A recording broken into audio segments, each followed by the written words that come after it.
Shalom, selamat malam Ibu Bapak, Saudara-saudari, adik-adik yang terkasih di dalam Tuhan kita Yesus Kristus. Kita berjumpa dalam kegiatan Night Call GPIB. Saya Pendeta Desi Elat Selano, Ketua Majelis Jemaat GPIB Getsemani Malang, menyapa saudara-saudara dimanapun berada. Sebelum membaca dan merenungkan firman Tuhan, mari berdoa mohon bimbingan Roh Kudus. Ya Allah yang berkuasa, pada malam ini kami mau membaca firman-Mu. Kami mohon kuasailah kami dengan Roh Kudus-Mu, agar kami mengerti maksud firman-Mu, yang di dalamnya ada nilai-nilai kehidupan yang Engkau nyatakan melalui tokoh-tokoh Alkitab yang Engkau pilih menjadi contoh untuk kami teladani. Berkatilah firman yang disampaikan hamba-Mu. Engkaulah yang memampukan dan memperlengkapinya. Berfirmanlah bagi kami, ya Tuhan, kami bersedia mendengarnya. Amin. Saudara-saudara yang terkasih, bagian Alkitab yang kita baca saat ini dari kitab Kejadian pasal 46 ayat 28 sampai dengan ayat 34. Firman Tuhan menyatakan, Yakub menyuruh Yehuda berjalan lebih dahulu mendapatkan Yusuf, supaya Yusuf datang ke Gosyen menemui ayahnya. Sementara itu sampailah mereka ke tanah Gosyen. Lalu Yusuf memasang keretanya dan pergi ke Gosyen mendapatkan Israel ayahnya. Ketika ia bertemu dengan dia, dipeluknya lah leher ayahnya dan lama menangis pada bahunya.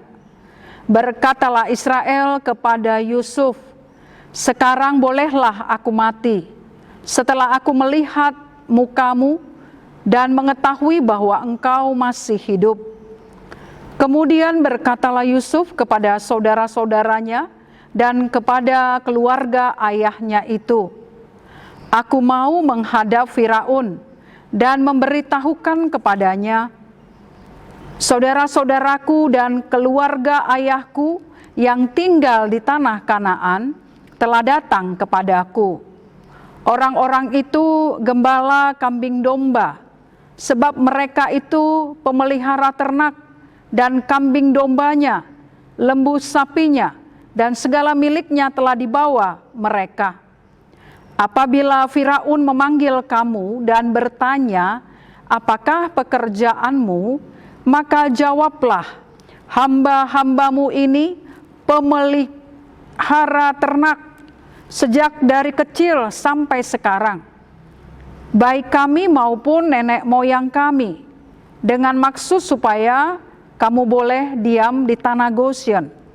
Sebab segala gembala kambing domba adalah suatu kekejian bagi orang Mesir. Demikian pembacaan Alkitab. Berbahagialah setiap orang yang mendengar dan melakukan firman Tuhan dalam kehidupan setiap hari. Terpujilah Kristus. Haleluya. Saudara-saudaraku, melanjutkan kehidupan di tempat yang baru, dengan suasana baru, dan kondisi masyarakat yang berbeda dari sebelumnya, memang tidak gampang. Membutuhkan kemauan dan kemampuan yang ekstra untuk mempersiapkan diri dengan baik, menyesuaikan diri dengan cara-cara yang bijak. Bagian Alkitab yang kita baca dari kitab Kejadian pasal 46 ayat 28 sampai ayat 34 adalah rangkaian cerita tentang pindahnya Yakub dari Kanaan ke Mesir. Perjumpaan Yakub dan Yusuf membawa kebahagiaan tersendiri bagi Yakub karena anak yang disayanginya masih hidup. Dalam kegembiraan yang meluap, Yusuf tahu diri dan mengingat bahwa keberadaan dia bersama keluarga besarnya adalah sebagai pendatang di Mesir. Perihal kedatangan ayahnya Yakub dan saudara-saudaranya harus diberitahu kepada Raja Firaun. Yusuf tidak ingin kehadiran keluarganya membuat hubungannya dengan Firaun tidak baik, dan Yusuf tidak mau menggunakan jabatan dan kuasanya yang dipercayakan padanya dengan sewenang-wenang. Karena kehadiran keluarganya juga mempengaruhi akan kehidupan tugas pekerjaan dia sebagai orang yang dipercayakan oleh Firaun. Yusuf harus mempersiapkan segalanya supaya dia bisa memberitahu Firaun agar mereka mendapat tempat untuk melanjutkan hidup. Yusuf memahami bahwa kehidupan di tanah Kanaan berbeda dengan Mesir. Dibutuhkan penyesuaian diri dengan lingkungan sekitar. Yusuf mengerti bahwa cara hidup orang Mesir yang cenderung hierarkis, hidup terpisah dan membedakan status serta kedudukan dalam pekerjaan. Sedangkan orang-orang Kanaan, orang Israel, cara hidupnya bersifat kesukuan, kekeluargaan. Pekerjaan orang-orang Kanaan adalah penggembala kambing domba. Mereka adalah peternak dan terbiasa dengan kehidupan di padang yang luas. Berbeda dengan orang Mesir. Mereka memahami pekerjaan sebagai penggembala agak negatif karena mereka menyembelih dan memakan hewan-hewan yang dipelihara. Sedangkan orang-orang Mesir begitu menghormati dan menyucikan hewan-hewan peliharaan mereka seperti sapi, kucing, anjing, elang, dan kuda. Saudara-saudara yang terkasih, hal-hal seperti inilah yang harus disampaikan oleh Yusuf kepada saudara-saudaranya. Apabila Firaun memanggil dan bertanya kepada mereka apa pekerjaan mereka, maka mereka menjawab sebagai pemelihara ternak. Bila Firaun sudah memahami pekerjaan mereka, tentulah mereka akan ditempatkan di tanah yang sesuai dengan pekerjaan dan kehidupan mereka.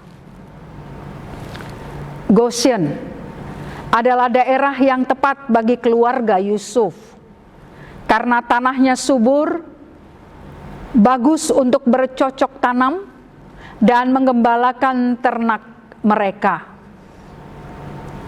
Saudara-saudara, orang Israel memahami tanah memiliki nilai penting.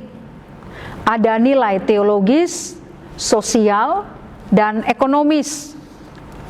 Tanah adalah pemberian Allah, dan kehidupan mereka bergantung pada Allah. Dipahami bahwa Israel bersifat kesukuan, dengan struktur kekeluargaan yang didasarkan atas banyak marga yang mempunyai tanah sendiri. Tanah itu dibagi-bagi menjadi milik keluarga dan tanah itu dipertahankan dan ada pengaturan-pengaturannya. Dari tanah yang menghasilkan itu dapat dimanfaatkan juga bagi orang-orang miskin, orang-orang yang terpinggirkan, orang-orang yang sederhana. Apa yang dipersiapkan, dirancangkan oleh Yusuf untuk keluarganya semata-mata agar mereka bisa bertahan hidup dan melanjutkan kehidupan. Yusuf berpikir tidak hanya untuk hari ini saja, tetapi untuk hari yang akan datang. Bila keluarganya sudah diterima, bisa beradaptasi, maka mereka akan bekerja dengan baik. Sebenarnya, dengan Yusuf menyatakan kepada saudara-saudaranya bahwa mereka adalah penggembala ternak, itu mau memotivasi dan memberi semangat kepada saudara-saudaranya bahwa mereka harus lebih rajin, lebih tekun bekerja di tempat yang baru. Mereka harus lebih kreatif dan inovatif sehingga mereka berhasil di tempat yang baru. Saudara-saudara yang terkasih, dari kisah yang boleh disampaikan tentang keluarga Yusuf, tentang kehadiran mereka di Mesir, maka kita boleh belajar dari sikap Yusuf yang terbuka dan jujur. Yusuf mengenal potensi yang ada dalam keluarganya. Yusuf mengajak saudara-saudaranya untuk menerima dan menyesuaikan kondisi yang ada. Mereka harus memberikan yang terbaik bagi lingkungan sekitar di mana mereka hidup. Saudara-saudara yang terkasih, kondisi yang dialami oleh Yusuf dan saudara-saudaranya itu mau juga menjadi bagian kehidupan kita saat ini. Kondisi bangsa kita yang masih ada dalam pandemi COVID-19, kita ada dalam situasi yang berbeda dengan sebelumnya. Maka kita diajak untuk mau tidak mau harus bisa menyesuaikan diri, harus bisa beradaptasi, bahkan dikatakan berdamai dengan situasi seperti ini. Artinya, dalam kerja, usaha, pelayanan kita harus melihat akan situasi dan kondisi yang ada. Kita harus terbuka dan jujur.